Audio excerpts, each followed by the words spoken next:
In today's tutorial on weathering your rolling stock, we're going to talk about adding some rust to the roof and pin washes to all the details. So let's get started.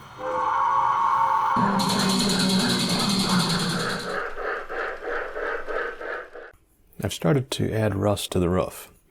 All cars have rust, if you were able to see it on top of them, so ours should look the same. And for that I use oil paints.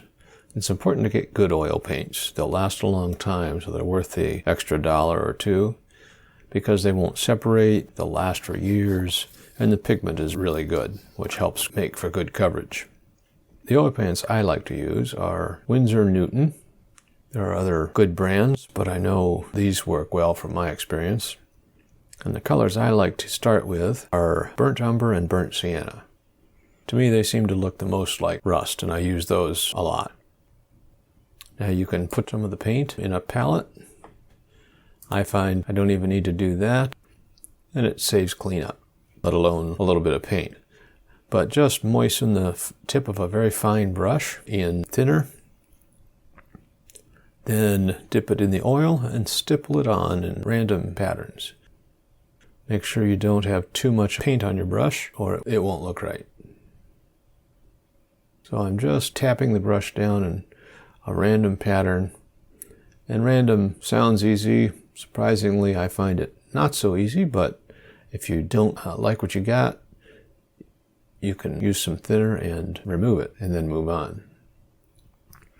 So go around the areas that are typically rusted, and that's often around the ribs where water collects and is allowed to rust.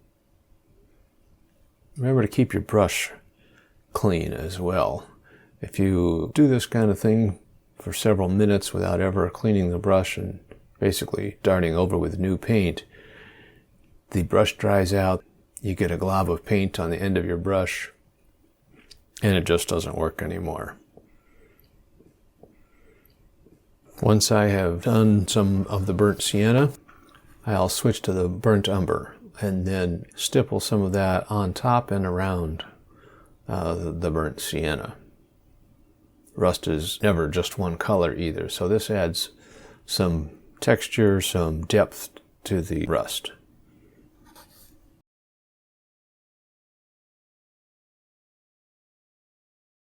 Once I get a section done, I'll then dampen a brush that's maybe not quite as fine tipped as the initial one I used, but still a small brush, maybe a 00 or 0.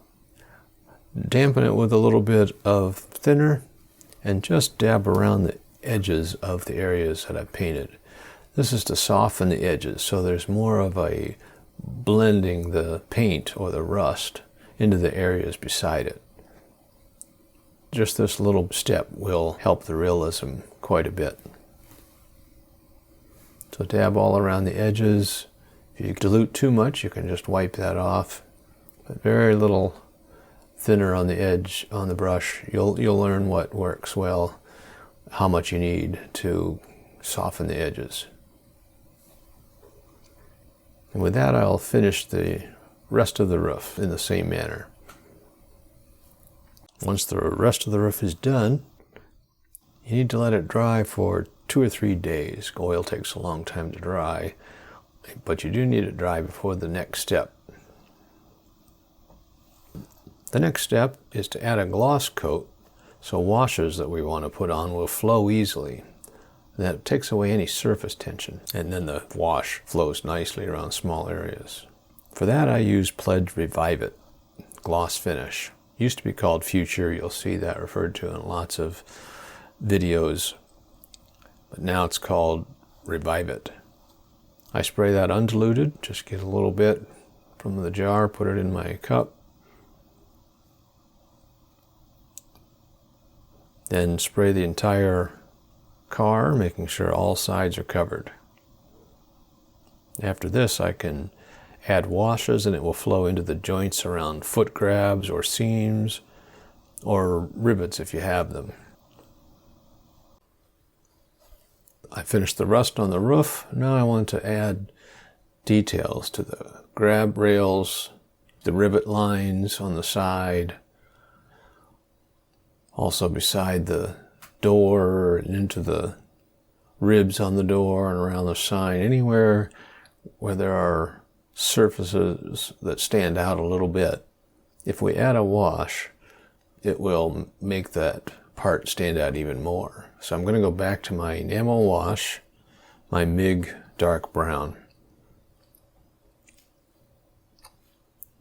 I'm going to get a fine, long bristle brush. That seems to make it easy to apply for me.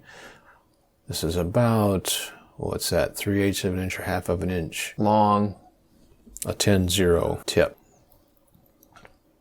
So I dab the tip of the brush into the wash. Again, not overloading it. Doesn't take much. This wash will flow because of that gloss coat we put on. And you want to dampen the brush and thinner a little bit first, dry it off, then put it in the wash. And when you dab it onto the rivets or handrails, they begin to stand out.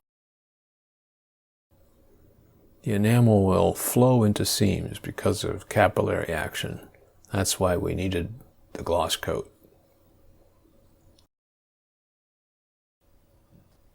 The first time I tried it, I saw what you see now, where it did not look good. The wash was covering way too much.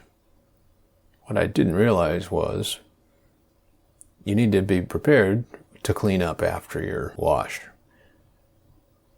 I thought if I did it right, the wash would just flow only where I needed it and be fine. It takes a little more work than that. So what I'm doing now is taking a brush with nothing but thinner, cleaned off the wash, while it's still wet, and just basically sort of soak up the extra. You can see the wash will sometimes thin and still stay there, but you just keep dampening the brush and the thinner and wiping away the excess. You don't need to leave much to make those parts stand out, but that's the real trick. It's the cleanup.